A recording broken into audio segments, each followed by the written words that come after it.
खबर आ रही भोपाल से, जहां मंत्रिमंडल विस्तार की चर्चा के बाद मुख्यमंत्री शिवराज के दिल्ली जाने पर पूर्व मंत्री पीसी शर्मा का बयान, अभी राज्यपाल की तबीयत ठीक नहीं है, पहले उनका स्वास्थ्य ठीक होने की चिंता सरकार को करनी चाहिए। मुख्यमंत्री शिवराज अभी मंत्रिमंडल की चिंता न करें। राजभवन में कुछ लोग कोरोना संक्रमण के शिकार हुए थे, कहीं वहां जाकर उन्हें भी तो ये बीमारी नहीं हो गई। पूर्व मंत्री पीसी शर्मा का आरोप, पेट्रोल डीजल के दाम बढ़ाना जनता के साथ अन्याय।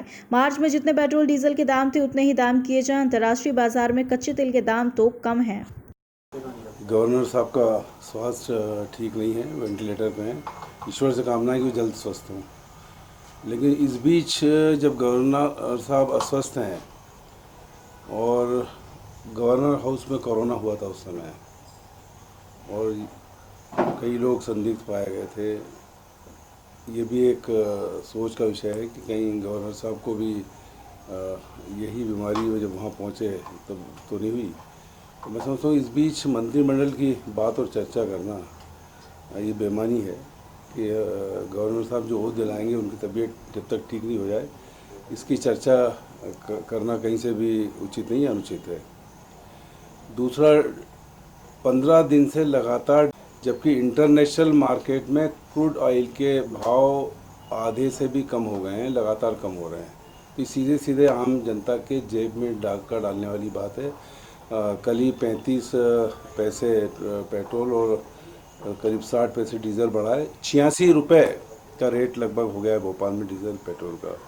ये निश्चित तौर पर कोरोना महामारी के बाद जिन लोगों का काम नहीं बचा, बेरोज़गार हो गए, बिजली के बड़े बड़े बिल आ रहे हैं, उस समय डीजल पेट्रोल के भाव और बढ़ाना, तो ये मैं समझता हूँ कि ये बहुत ही अन्याय है। और कांग्रेस पार्टी इसका घोर विरोध करती है कि ये कम से कम मार्च में जो रेट थे उसी रेट पे लाना चाहिए, क्योंकि इंटरनेशनल क्रूड ऑयल का भाव कम हो रहा है। दूसरी बात बार बार आ रही स्कूल की, एक तो मैंने कहा पहले भी कि राजस्थान और छत्तीसगढ़ में ट्यूशन भी अप्रैल 7 स्टेट ने जो पब्लिक ट्रांसपोर्ट है, चाहे वो बसेस हों या टैक्सीज़ हों, जो बंद रही 3 महीने, उस पर टैक्स माफ़ किया है 7 राज्यों ने, जिसमें छत्तीसगढ़, राजस्थान, पंजाब सभी हैं। तो मध्य प्रदेश में भी ये रोड टैक्स माफ़ होना चाहिए, बल्कि जो प्राइवेट लोगों के थे ये भी बंद थे, तो ये सब रोड टैक्स, जब रोड पे गाड़ी नहीं है तो फिर रोड टैक्स आएगा, ये माफ़ होना चाहिए। और दूसरा, कोरोना की महामारी को अभी भी मैं समझता हूँ कि जो कंट्रोल होना चाहिए वो नहीं है।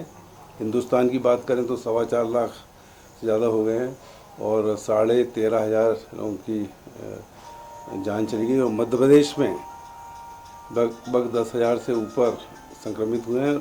भोपाल में भी कल 3 डेथ हुई, इंदौर में 4 डेथ हुई। ये सब हॉस्पिटल्स में सब फैसिलिटीज़ होने के बाद भी ये क्वेश्चन मार्क है कि ये लगातार जाने क्यों लोगों की जा रही हैं, क्या हम इसको कंट्रोल नहीं कर पा रहे हैं। टेस्ट ज़्यादा से ज़्यादा होना चाहिए, सस्ते होना चाहिए, इस पे जोर नहीं दे रही सरकार, और आइसोलेशन होना चाहिए, इस पे जोर नहीं दे रही सरकार। सर, ना तो जगह जगह सड़कें बनने का काम बारिश शुरू होने के बाद हुआ है, ऐसे में कहीं ना कहीं लगता नहीं कि लोगों को बड़ी परेशानी होगी, और ये काम तो बारिश शुरू होने से पहले का होना था जो अब हो रहा है। इस बात को बार बार हमने उठाया है कि जो सड़कों के काम, अब क्या है कि डामर तो हो नहीं सकता इस समय, और डामर सैंक्शनड है, नगर निगम और पीडब्ल्यूडी में पेमेंट नहीं हो, इसलिए ठेकेदारों ने उस काम को नहीं किया है। लेकिन उसके बावजूद अभी कल के पानी में और इसके पहले के पानी में पंचशील, कोटरा और बहुत सी जगह लोगों के घर में पानी घुस गया है।